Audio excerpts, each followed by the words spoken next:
يعني انت مالي ايديك كويس؟ من مين فيهم؟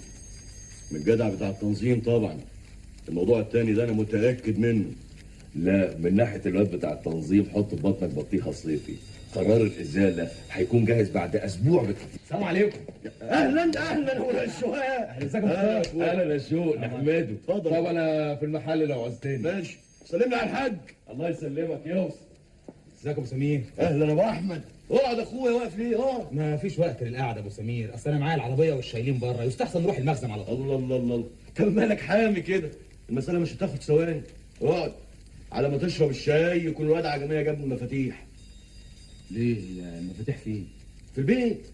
ما انا روحتها امبارح بالليل بعد ما نزلنا نقلة الدقيق الفرنساوي. اتكلم دغري احسن لك يا مختار. يابا اتكلم اقول ايه بس؟ وانا مش فاهم انت بس بتسالني عن ايه؟ بسألك عن الواد جابر الاشوح. ماله بقى جابر الاشوح يابا؟ في ايه بينك وبينه؟ ولا حاجه. امال كنت قاعد وهي على قهوه ستوته امبارح ليه؟ مين اللي قالك ان انا كنت قاعد معاه على القهوه امبارح؟ نسيبك حسون الشربطي اتصل بيا بالتليفون وسالني، كان فاكر ان انا اللي بعتك له. يعني الحاج حسونه شافني وانا قاعد معاه امبارح؟ ايوه، ولا انت ناس ان محله في وش القهوه عدل؟ قصر الكلام يابا، قصر الكلام. انا مفيش اي حاجه بيني وبين جابر الاشوح ده. انت عارف يابا ان واد شوضلي جه لقح جتته عليا وقال لي اسقيني قهوه واسقيني بوري، اقول له لا يبقى نهاري اخضر. غلطان انا بقى في ده يابا ولا ايه؟ كل ده المفتاح بيجي من البيت يا حافظ؟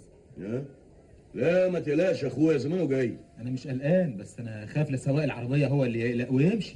لا ما تشغلش دماغك، المفتاح عاوز حافظ. خرت ليه؟ امشي.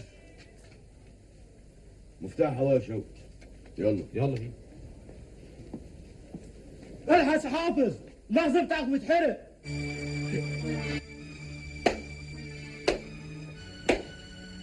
عليه العوض ومنه العوض. بضاعة ب10,000 جنيه كلتها النار يا عالم. ربنا يعوض عليكم يا ابني، واللي يجي في الريش بقشيش. المهم انكم بخير والحمد لله. الحمد لله، كله بأمره. معلش يا حافظ، ما تزعلش نفسك، فداك كل حاجه. فداهم هما الاتنين وفدى اولادهم. انا مش زعلان على البضاعة ولا على الفلوس اللي راحت، انا بس بستغرب المخزن اتحرق ازاي يا عالم.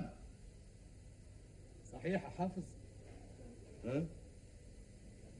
وايه اللي صحيح يا شوقي؟ صحيح ما انتش عارف المخزن اتحرق ازاي؟ معنى ايه الكلام ده يا اخويا؟ المخزن اتحرق مخصوص يا حافظ علشان يداري السرقه. سرقتي يا شوقي؟ المخزن اتسرق قبل ما يتحرق يا عم برهامي. انا سمعت ضابط المطاف وهو بيقول ان المخزن ما كانش فيه غير شويه شويله فاضيه وازمات الحلاوه والفوارق. طب وهي المطافي هتعرف منين يعني؟ دي شغلتهم بس مختار. هو ده الهجص بعينه. المخزن هيتسرق ازاي يا حدق وسط العالم وفي عز الظهر؟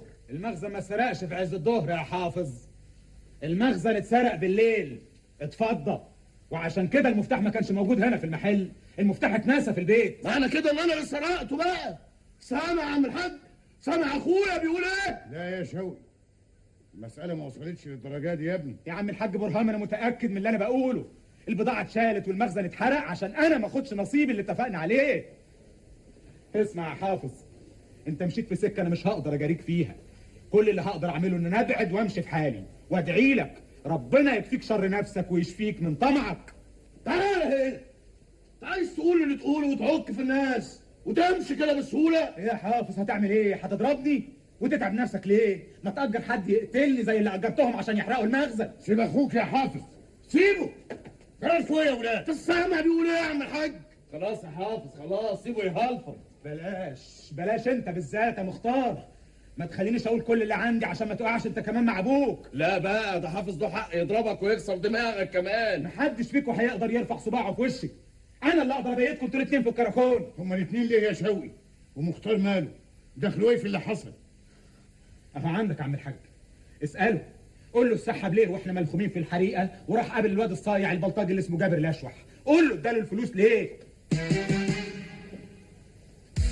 انا ما كنتش واخد بالي من حاجه، دول ان فيه ناس ولاد حلال ضميرها ما يقدرش يشيل الحمل، ومع الاسف وليا غلبانه بتجري على ايتام. ستوته صاحبه القهوه يا عم الحاج هي اللي قالت لي وقالت لي كمان ان الواد جابر الاشوح بعد ما شرب البلاوي اللي بيشربها بالليل على القهوه قعد يهلفط معاها في الكلام وقال لها عن الحقيقه اللي هتحصل تاني يوم. وعشان الوليه الغلبانه دي عم برهامي ما تاذيش، وعشان خاطرك انت كمان عم الحاج ما رضيتش اروح بالكلام اللي عندي للبوليس. اسمع يا حافظ يا اخويا، انا بستعوض ربنا في كل اللي خدته مني، وهبعد عنك وعن طريقك، وهدعي لك ان ربنا يبارك لك فيه. بقولها لك بسماحه نفس، لان لو ما سامحتكش يا حافظ المال ده هيبقى حرام وممكن يأذيك في صحتك وفي عيالك. إلهي